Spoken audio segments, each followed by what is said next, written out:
welcome back to our channel. Today, we're exploring the true story behind Sparta's most famous king, Leonidas I. You might know him from blockbuster films and stories that celebrate his courage at Thermopylae, but what if the real Leonidas was even more ruthless than what we've seen on screen?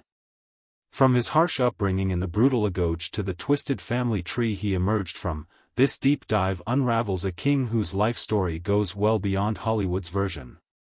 Get ready for an eye-opening journey into Sparta's darkest corners and learn why Leonidas may have been far more complex and brutal than we ever imagined.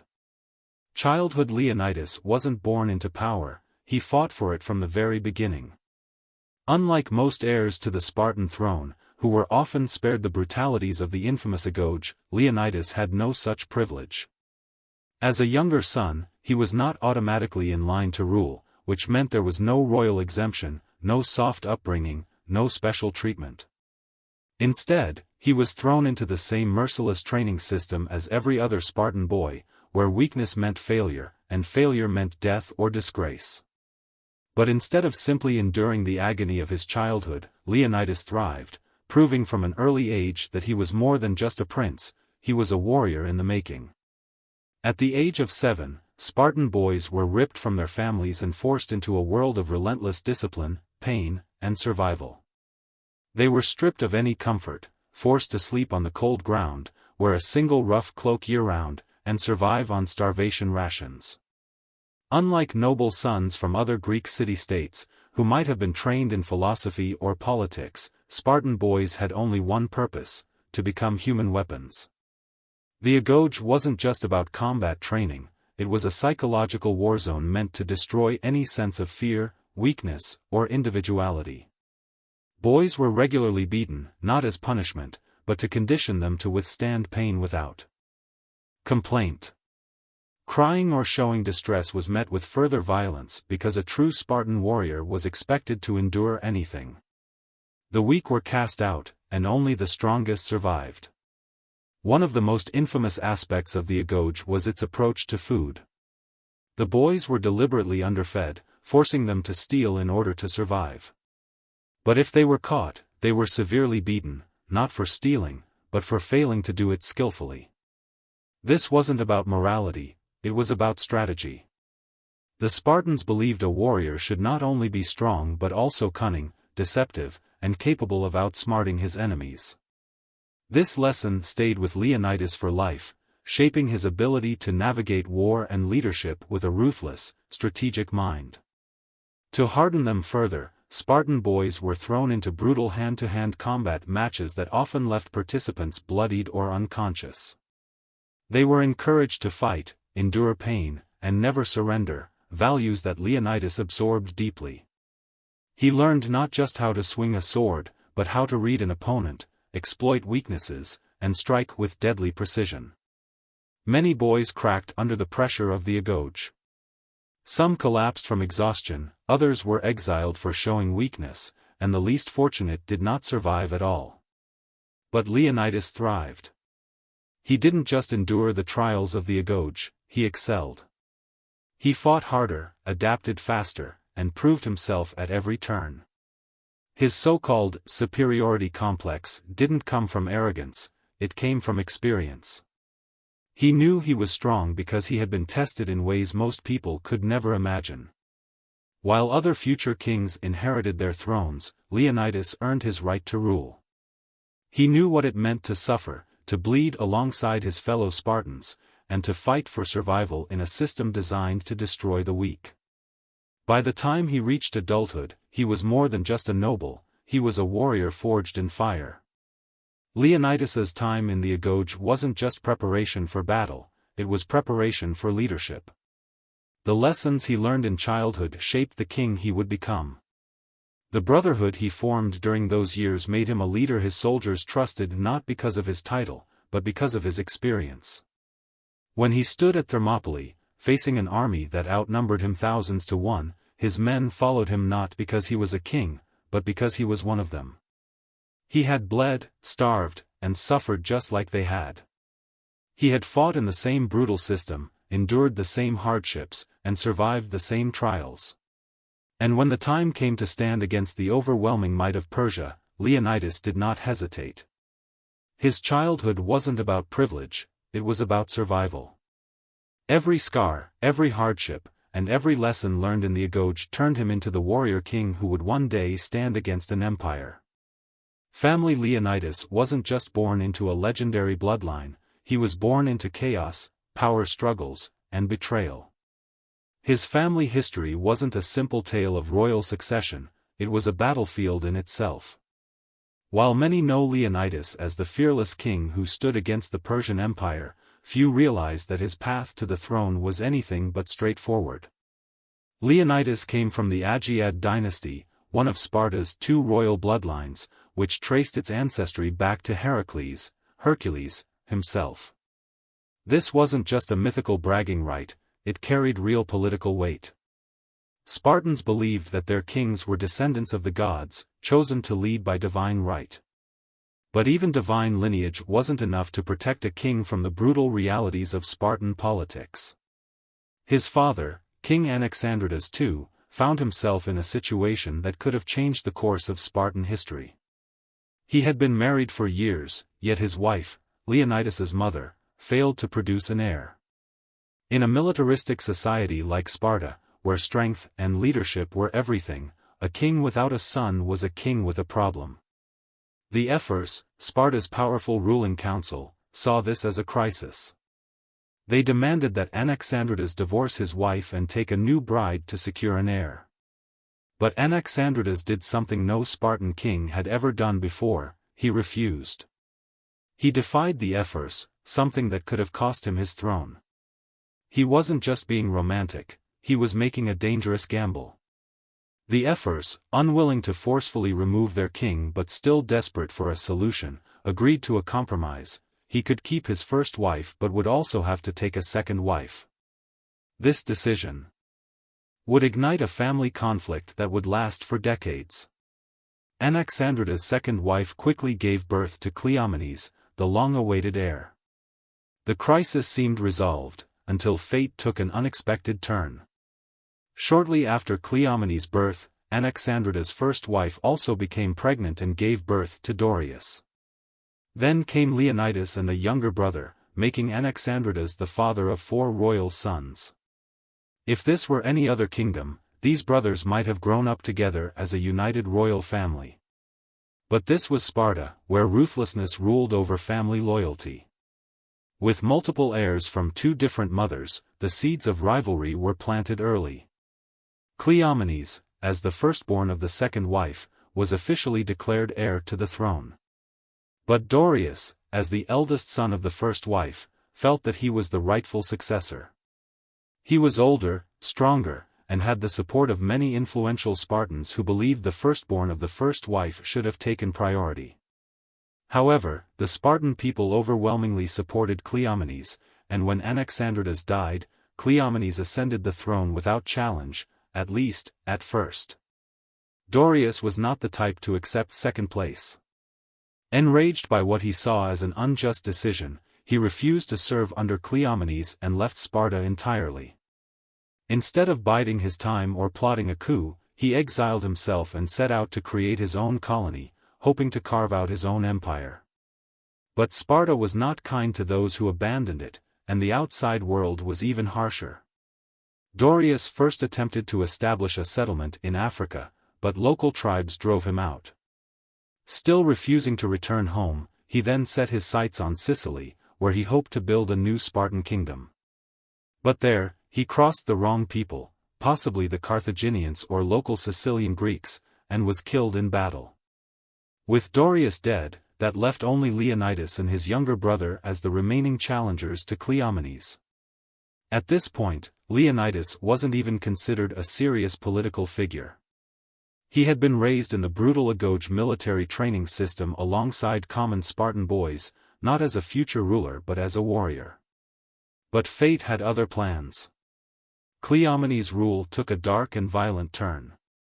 He was a ruthless and unpredictable king, known for his manipulative political tactics and excessive cruelty. His feud with Demaratus, his co-king from the Eurypontid dynasty, ended in scandal, with Demaratus being exiled. Cleomenes' aggression made him powerful, but it also made him enemies, and eventually, those enemies turned against him. Cleomenes' ambition eventually led to his own undoing. Historical sources describe his later years as being marked by madness and paranoia. Some believe he suffered from severe mental illness, while others think his erratic behavior was a result of heavy drinking, a habit uncommon among Spartans. His reckless actions finally led the Spartan leadership to turn against him. When Cleomenes was caught plotting against Sparta, the ruling class had enough. He was arrested and thrown into prison, and that's where Leonidas made his move. Despite their shared blood, Leonidas did not hesitate. He betrayed his own brother, ordering his imprisonment and sealing Cleomenes' fate. Soon after, Cleomenes either committed suicide, or was murdered. The truth remains unclear, but one thing is certain: Leonidas was now the last man standing. With Cleomenes dead and no other contenders for the throne, Leonidas claimed the Spartan kingship. But unlike other rulers who inherited power through birthright alone, Leonidas had earned his position through a lifetime of hardship, battle, and survival. Leonidas didn't come from an ordinary royal family, he came from one of the most politically turbulent dynasties in Greek history. His rise to power was anything but smooth. He watched one brother abandon Sparta and die in exile. He saw another descend into madness, become a danger to the state, and ultimately meet a dark end. And when the time came, he stepped forward, not as a privileged prince, but as a hardened warrior king who had survived when no one else had. His family history wasn't just filled with legendary ancestry, it was filled with blood, betrayal, and the constant fight for dominance. And in the end, Leonidas was the last one left standing, ready to lead Sparta into its most famous battle in history. Career Spartan warrior King Leonidas I came from a family tree so twisted that it even put the Lannisters to shame. When it came time for Leonidas to find a wife, he would take dark inspiration from his ancestors' depraved inclinations. But historical sources describe his later years as being marked by madness and paranoia. Some believe he suffered from severe mental illness, while others think his erratic behavior was a result of heavy drinking, a habit uncommon among Spartans. His reckless actions finally led the Spartan leadership to turn against him. When Cleomenes was caught plotting against Sparta, the ruling class had enough. He was arrested and thrown into prison, and that's where Leonidas made his move. Despite their shared blood, Leonidas did not hesitate. He betrayed his own brother, ordering his imprisonment and sealing Cleomenes' fate. Soon after, Cleomenes either committed suicide, or was murdered. The truth remains unclear, but one thing is certain: Leonidas was now the last man standing. With Cleomenes dead and no other contenders for the throne, Leonidas claimed the Spartan kingship. But unlike other rulers who inherited power through birthright alone, Leonidas had earned his position through a lifetime of hardship, battle, and survival. Leonidas didn't come from an ordinary royal family, he came from one of the most politically turbulent dynasties in Greek history. His rise to power was anything but smooth. He watched one brother abandon Sparta and die in exile. He saw another descend into madness, become a danger to the state, and ultimately meet a dark end. And when the time came, he stepped forward, not as a privileged prince, but as a hardened warrior king who had survived when no one else had. His family history wasn't just filled with legendary ancestry, it was filled with blood, betrayal, and the constant fight for dominance. And in the end, Leonidas was the last one left standing, ready to lead Sparta into its most famous battle in history. Career Spartan warrior King Leonidas I came from a family tree so twisted that it even put the Lannisters to shame. When it came time for Leonidas to find a wife, he would take dark inspiration from his ancestors' depraved inclinations. But before we get to that, let's dive into the life of King Leonidas I of Sparta. He's the most legendary warrior king in history. With his 300 brave Spartans behind him, King Leonidas stood against the mighty invading Xerxes and stopped him in his tracks. The story has been told and retold countless times, but how much of what we've heard is true? It turns out there's a lot more to the ruthless Leonidas than what we saw on screen. In one famous story, someone tried to bring him down a peg by sneering, "Except for being king, you are not at all superior to us." Leonidas, however, was having none of it, and, in a clapback for the ages, Leonidas responded, "But were I not better than you, I should not be king." The guy had confidence, I'll give him that, and he was going to need every ounce of it for what was coming next. When he finally took the throne, he was one of the deadliest men alive, something the Persians would have to learn the hard way. The legend of Leonidas had already started to grow by the time Xerxes marched his massive army into Greece. When the leaders of the Greek city-states gathered to decide who would lead their forces against the Persians, they unanimously selected Leonidas. Soon after, their faith in him would be rewarded at one of the most legendary battles in history.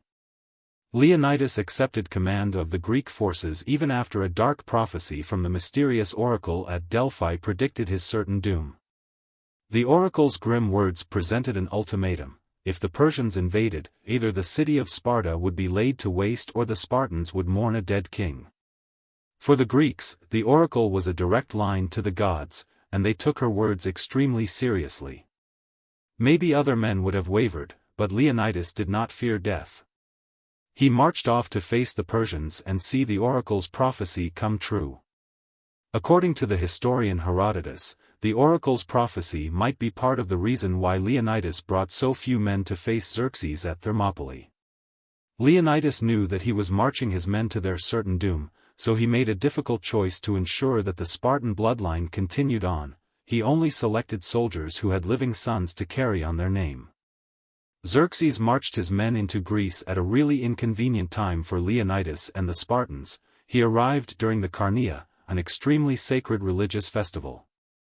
The Carnea was so important, in fact, that Spartan law forbade all warfare during the festival. You know, it was important if it even made the Spartans stop fighting. Festival or no, the Ephors realized that Xerxes' army was not something they could ignore. In an unprecedented move, they allowed Leonidas to leave the Carnea early and take an advance guard to hold Xerxes off, the 300 Spartans. But contrary to what most stories will have you believe, there was much more to Leonidas's army than that.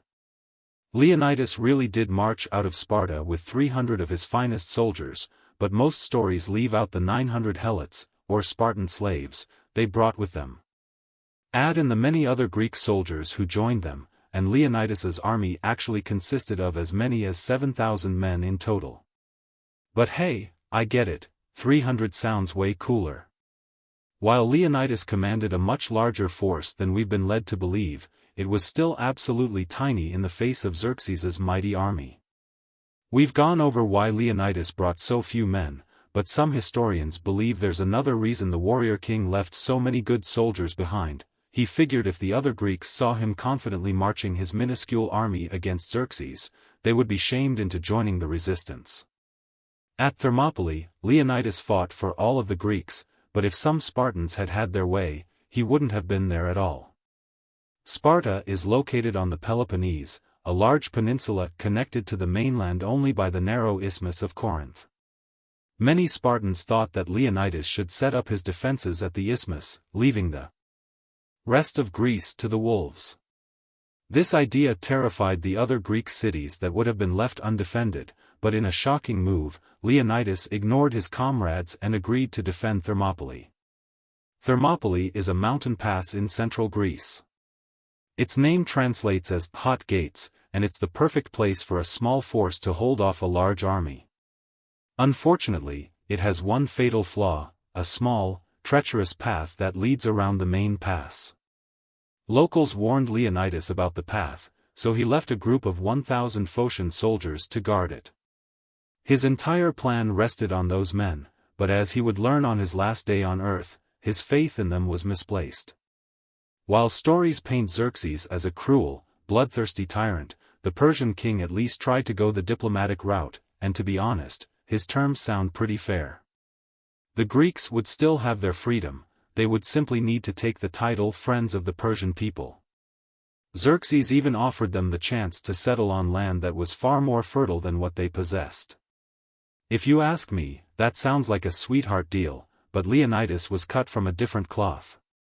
When he heard Xerxes's offer, his response was quite literally legendary. Leonidas refused Xerxes's offer of friendship, so Xerxes gave him a second offer. He sent Leonidas a simple message: hand over your arms.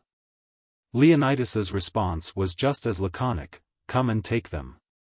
The Zack Snyder movie 300 is filled with cool, quotable one-liners from Leonidas, and it's remarkable how many of them actually come from historical sources. For instance, there's the story that one of Leonidas's soldiers complained that the Persians had so many archers, their arrows would make it impossible to see the sun. According to the ancient historian Plutarch, Leonidas actually responded, "Won't it be nice, then, if we shall have shade in which to fight them?" While several different ancient sources claim that Xerxes's horde numbered in the millions, modern historians are a little more conservative. It's far more likely that the Persian force was somewhere between 70,000 and 300,000 men. That still means, even at the lowest estimate, the Greeks were outnumbered 10-1. Thermopylae should have been an utter slaughter, a forgettable blip that wouldn't even make the history books, but Leonidas made sure that the battle would be remembered for all time. By all accounts, Xerxes really didn't feel like bothering with the Greeks and their piddling defense force. After first offering them friendship, then telling them to give up their weapons, he waited for a full 4 days in the hopes that Leonidas would come to his senses and flee. Obviously, Xerxes didn't know the kind of man Leonidas was. But when he finally decided to attack, he learned the hard way. Leonidas didn't just choose the hot gates because they had a cool name. The spot where he set up his men had the ocean on one side and sheer, impassable cliffs on the other. The only way forward was straight through the Greek army, and on the 5th day, that's exactly where Xerxes sent his troops. One can only imagine that the Persian army felt rather confident as they stared down the diminutive Greek force, but that confidence did not last long. According to the historian Ctesias, the first wave of Persians sent in was cut to ribbons, while the Greeks only lost 2 or 3 men in return. Xerxes sent wave after wave of men against Leonidas's formation and watched in horror as each one was cut to pieces. He'd set up a throne in viewing range of the battle, and sources say that he leaped out of his seat 3 times as his men were decimated in front of him. His regular forces were clearly not working, but Xerxes had an ace up his sleeve. The Immortals were the most feared group of soldiers in Xerxes's army. They represented the very best that the massive Persian Empire had to offer. After his regular troops failed, Xerxes unleashed the Immortals on Leonidas, and the Spartans fought them off with ease. The Immortals were lethal, but they were no match for the Greeks. The Persian king endured this slaughter for 2 full days.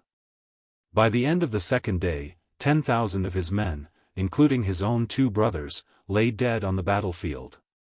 If this had continued for much longer, maybe Xerxes would have abandoned his invasion. But then a single Greek man wandered into the Persian camp and whispered into the king's ear. The Greek who had entered Xerxes's camp was named Ephialtes, and there's a reason his name came to mean nightmare in Greek soon after. Though the 300 movie made him out to be a deformed outcast Spartan, in reality, his motivation was. Obviously, Xerxes didn't know the kind of man Leonidas was. But when he finally decided to attack, he learned the hard way. Leonidas didn't just choose the hot gates because they had a cool name. The spot where he set up his men had the ocean on one side and sheer, impassable cliffs on the other. The only way forward was straight through the Greek army, and on the 5th day, that's exactly where Xerxes sent his troops. One can only imagine that the Persian army felt rather confident as they stared down the diminutive Greek force, but that confidence did not last long. According to the historian Ctesias, the first wave of Persians sent in was cut to ribbons, while the Greeks only lost 2 or 3 men in return. Xerxes sent wave after wave of men against Leonidas's formation and watched in horror as each one was cut to pieces. He'd set up a throne in viewing range of the battle, and sources say that he leaped out of his seat 3 times as his men were decimated in front of him. His regular forces were clearly not working, but Xerxes had an ace up his sleeve. The immortals were the most feared group of soldiers in Xerxes's army. They represented the very best that the massive Persian Empire had to offer. After his regular troops failed, Xerxes unleashed the immortals on Leonidas, and the Spartans fought them off with ease. The immortals were lethal, but they were no match for the Greeks. The Persian king endured this slaughter for 2 full days. By the end of the second day, 10,000 of his men, including his own 2 brothers, lay dead on the battlefield. If this had continued for much longer, maybe Xerxes would have abandoned his invasion. But then a single Greek man wandered into the Persian camp and whispered into the king's ear. The Greek who had entered Xerxes's camp was named Ephialtes, and there's a reason his name came to mean nightmare in Greek soon after. Though the 300 movie made him out to be a deformed outcast Spartan, in reality, his motivation was much simpler: greed. Ephialtes assumed the Persians would make him rich if he betrayed his homeland, and he did just that. Ephialtes told Xerxes about the secret path through the mountains, and he personally led the Persian forces behind Leonidas and his men. But don't worry, Leonidas left that group of Phocian soldiers to protect their flank, right? Well, let's just say that didn't exactly go as planned. When the Phocians saw the Persian army approaching through the hidden path, they quickly formed into a defensive position. They assumed the bloodthirsty Persians would throw themselves against their shields, but the Phocians made a fatal error. In forming their huddle, they left the path to Leonidas completely clear. The Persian army shot a couple of stray arrows toward the Phocians, then just kept on marching toward the main Greek force. Whoops! That is the epitome of, you had one job. Leonidas learned he'd been outflanked at dawn on the 7th day. He called an emergency war council and made a shocking decision: he sent the vast majority of the Greek forces home. Though Leonidas and the other Spartans would never retreat, he realized that their cause was lost and that the remaining Greeks were better off living to fight another day. But not Leonidas. He knew death was certain, but he and his men stayed anyway, following the Spartan maxim, "Come back with your shield or on it." So this is where the legendary story of the 300 Spartans standing alone against a massive Persian army comes from, right? Nope. Even after Leonidas told the rest of the Greeks to stay home, the men from Thespii were similarly unafraid. They refused to abandon the Spartans, and 700 of them stood alongside Leonidas when their chilling fate came later that day. Scandal: Leonidas was a warrior, a king, and a legend, but his family history was far from honorable. Sparta was known for its strict laws, rigid traditions, and brutal discipline, but there was one area where they were surprisingly flexible: royal bloodlines.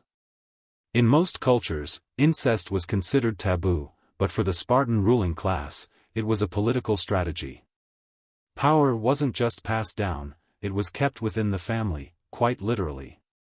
Leonidas' mother remains one of history's forgotten women. Her name is lost, her background unclear, but one fact about her has survived through the ages: she was the niece of her own husband, King Anaxandridas II. That's right, Leonidas was born from an uncle-niece marriage, a relationship that was unusual even by ancient Greek standards. Why would a Spartan king marry his own niece? Because in Sparta, royal blood was more important than morality. The Agead dynasty, to which Leonidas belonged, was believed to be descended from Hercules himself, and keeping the bloodline pure meant keeping power within a tightly controlled family network. Sparta wasn't a kingdom where rulers married for love, they married for political necessity, strategic alliances, and to ensure the strongest possible heirs. But this wasn't just about family tradition, it was also about avoiding outside influence. In Athens or other Greek city-states, royal families often married into wealthy or noble families to gain alliances. Sparta, however, was different. The Spartans feared that outside marriages could weaken their warrior culture or introduce dangerous political rivalries. By keeping marriages within the family, the royal bloodline remained exclusively Spartan, untainted by foreign influence. Still, even by Spartan standards, an uncle marrying his niece was extreme. It speaks volumes about how desperate Sparta was to maintain its power structure, even at the cost of basic ethics. But the scandal doesn't end there, because Leonidas would later follow in his father's footsteps in a way that made this family tradition even darker. When it came time for Leonidas to find a wife, he didn't look far. He married his own niece, Gorgo, the daughter of his half-brother Leonidas I. That's right, not only was Leonidas born from an incestuous relationship, but he continued the pattern in the next generation. To us, this sounds shocking. But in Sparta, Gorgo was actually the perfect choice for a queen. As the daughter of a Spartan king, she had royal blood, which meant their son would be a pure heir to the throne. More importantly, Gorgo was no ordinary woman. Unlike most Greek women, Spartan women were raised to be strong-willed, intelligent, and politically aware. They were educated, outspoken, and trained in physical fitness just like the men, because in Sparta, strong women gave birth to strong warriors. She was one of the most remarkable women in ancient Greece. She wasn't just a royal wife, she was a trusted political advisor, a woman who gave strategic counsel to her husband and even played a role in uncovering a Persian plot against Greece. Ancient sources describe her as highly intelligent and one of the few Spartan women whose words were recorded in history. To truly understand why Leonidas and his father made these marriage choices, we have to step inside the Spartan mindset. The Spartans weren't like other Greeks, they didn't value art, philosophy, or personal luxury. They valued strength, discipline, and the survival of the state at all costs. If that meant bending moral codes to maintain the strongest possible ruling class, then so be it. For Spartans, bloodline was everything. The idea of bringing in an outsider, even another Greek from Athens or Corinth, was unacceptable. Other city-states saw Sparta as a nation of cold, militarized fanatics, and in some ways, they weren't wrong. Their laws were designed to produce the most powerful warriors, and their rulers were expected to be as strong in blood as they were in battle. Did Leonidas see his marriage as scandalous? Probably not. He wasn't driven by love or passion, he was driven by duty. In his world, incest wasn't a crime, it was a strategy. And given his legendary status in history, it's safe to say the Spartans believed it worked. Marriage: Leonidas was a warrior, a leader, and a legend, but his marriage? That was just as calculated and strategic as any battle he fought. In the brutal world of Spartan politics, marriage wasn't about love or romance, it was about power, legacy, and survival. And Leonidas' choice of a wife was no exception. In most societies, marrying within the family would be considered shocking, even scandalous. But in Sparta, things worked differently. Leonidas married his own niece, Gorgo, the daughter of his half-brother, King Leonidas I. That's right, his father had married his own niece, and now Leonidas was doing the exact same thing. But this wasn't just some bizarre family tradition, this was Spartan royal strategy in action. To understand why this marriage made perfect sense in Sparta, we need to look at how their society functioned. Unlike other Greek city-states, which often formed alliances through marriage, Sparta had a different goal: keeping royal bloodlines pure and ensuring that power stayed within the hands of the Spartan elite. The ruling Agead dynasty was believed to be descended from Hercules himself, and they took that divine ancestry very seriously. Leonidas may have chosen Gorgo for political reasons, but their marriage became something much more than just strategy. Unlike most Greek women, Gorgo was intelligent, politically savvy, and played an active role in shaping Sparta's decisions. Together, they formed a partnership that extended beyond bloodlines and into the heart of Spartan leadership. Leonidas may have been the king, but Gorgo was no ordinary Spartan woman. In fact, she was one of the few women in all of Greek history to be recorded by name. That alone speaks volumes about her intelligence, influence, and power. From a young age, Gorgo was surrounded by politics, war, and high-stakes decision-making. She was raised in the household of King Leonidas I, a ruler known for his ruthlessness, unpredictability, and ambition. Growing up as the daughter of a Spartan king meant she was exposed to the highest level of political strategy, and it showed. One of the most famous stories about Gorgo comes from Herodotus, the Greek historian. According to him, when Gorgo was just a child, around 8 or 9 years old, she was in the room while her father, Cleomenes, was discussing politics with a foreign diplomat. The diplomat, trying to bribe Cleomenes, subtly offered him a deal in exchange for influence over Sparta. But before Cleomenes could even respond, young Gorgo stepped in and warned her father not to trust the man. That wasn't just a child speaking, that was a future Spartan queen already showing her understanding of power and deception at an age when most children wouldn't even be part of the conversation.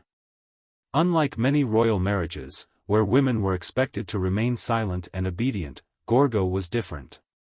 She wasn't just Leonidas' wife, she was his trusted advisor. Ancient sources describe her as highly intelligent and politically sharp. She played a role in Spartan diplomacy, and some even credit her with uncovering a Persian plot against Greece. There's another famous story about her quick thinking. When a message warning of Persia's plans was sent to Sparta, it was hidden beneath the wax of a wooden tablet to avoid detection. Many in the Spartan court were baffled by the seemingly blank tablet, but it was Gorgo who figured it out. She instructed the wax to be scraped away, revealing the warning hidden underneath. This discovery allowed Sparta and its allies to prepare for the Persian invasion, proving that Gorgo was not just a queen, she was a strategist in her own right. While political strategy played a huge role in their union, Leonidas and Gorgo's marriage was also one of mutual respect, something rare in the ancient world. Unlike in Athens, where women were mostly confined to their homes, Spartan women were raised to be strong, outspoken, and involved in society. They were educated, physically trained, and expected to support their husbands not just in the household, but in shaping Sparta's future. Leonidas knew that a strong ruler needed a strong partner. He didn't marry an outsider, he married a Spartan woman who understood the weight of power and responsibility. Gorgo wasn't just a wife, she was a political mind, a trusted counselor, and an example of Spartan strength. Leonidas and Gorgo's union wasn't just about keeping the bloodline strong, it was about preparing Sparta for its greatest challenge, the Persian invasion. Gorgo's intelligence and political instincts complemented Leonidas' warrior mindset, creating a partnership that helped steer Sparta through one of its darkest times. When Leonidas left for the Battle of Thermopylae, Gorgo was there to send him off. Before he departed, she asked him what she should do if he never returned. His famous response? Marry a good man and bear strong children. This wasn't just a farewell, it was a command to continue the Spartan legacy. Leonidas knew that he was likely marching to his death, but he also knew that Gorgo was strong enough to carry on without him. She would not weep or beg him to stay. She was a Spartan woman, raised to be just as fearless as her husband. After Leonidas' heroic last stand at Thermopylae, Gorgo lived on as a symbol of Spartan resilience. Their son, Pleistarchus, would go on to rule as the next king of Sparta, ensuring that their dynasty, and their warrior legacy, continued. Leonidas' marriage to Gorgo wasn't just a political arrangement, it was a partnership built on shared ideals, mutual respect, and the Spartan way of life. In a world where most queens were expected to remain in the shadows, Gorgo stood beside her husband as an equal. And while their marriage may have followed a controversial family tradition, its impact went far beyond royal bloodlines. It was a union that shaped the future of Sparta, influenced Greek history, and proved that in Sparta, even queens were warriors in their own way. Leonidas's last stand wasn't just a matter of honor and pride. By staying to fight the Persian cavalry, Leonidas and his men sacrificed themselves so that the remaining Greek forces would have time to escape. Many of the men who escaped Thermopylae would be there when the Greeks finally repelled Xerxes once and for all. Like the Thespians, a force of 400 Thebans also stayed behind to face the Persians, but they weren't quite as proud as their allies. While every last Spartan and Thespian was cut down in the Persians' final assault, the Thebans said, "Screw this," and surrendered. Leonidas finally met his end during the final Persian assault, shot down by Persian archers. Once the king was dead, the two sides began feverishly fighting to claim his corpse. The Spartans, in a valiant final effort, managed to take possession of their king's body, but it was all for naught. Eventually, every last remaining Spartan joined Leonidas, and the Persians got their hands on the king's remains. The Persian soldiers immediately brought Leonidas's body before Xerxes, who had a disturbing plan for it. For Leonidas, death was only the beginning. Persian custom stated that the remains of enemy leaders should be honored, but Xerxes was not feeling generous when he laid eyes on Leonidas's body. He had just spent 2 days watching this man's tiny army kill tens of thousands of his men, and he was utterly furious. In an act of sacrilege, Xerxes ordered his men to cut off Leonidas's head and mount it on a stake. Then, as if that weren't enough, he had the body crucified.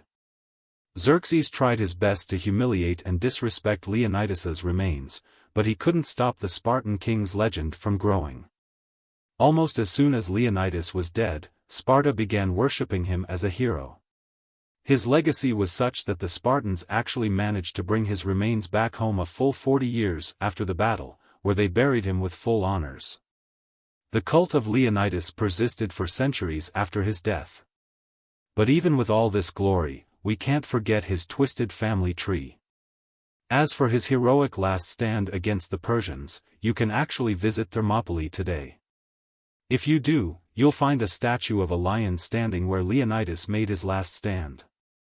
The stone beast bears a simple inscription, inscribed in Greek, "Come and take them." Leonidas' death wasn't the end of his legacy. In fact, it was only the beginning of his legend. From his complicated family dynamics to his unbreakable will on the battlefield, Leonidas was more than just a legendary warrior, he was a ruler shaped by strife, ambition, and a ruthless sense of duty. Whether you see him as a heroic champion or a brutal product of Sparta's unforgiving culture, there's no denying he changed history forever. What do you think about the real Leonidas? Share your thoughts in the comments, and be sure to like and subscribe for more in-depth dives into ancient legends and untold stories. Thank you for watching, and we'll see you next time.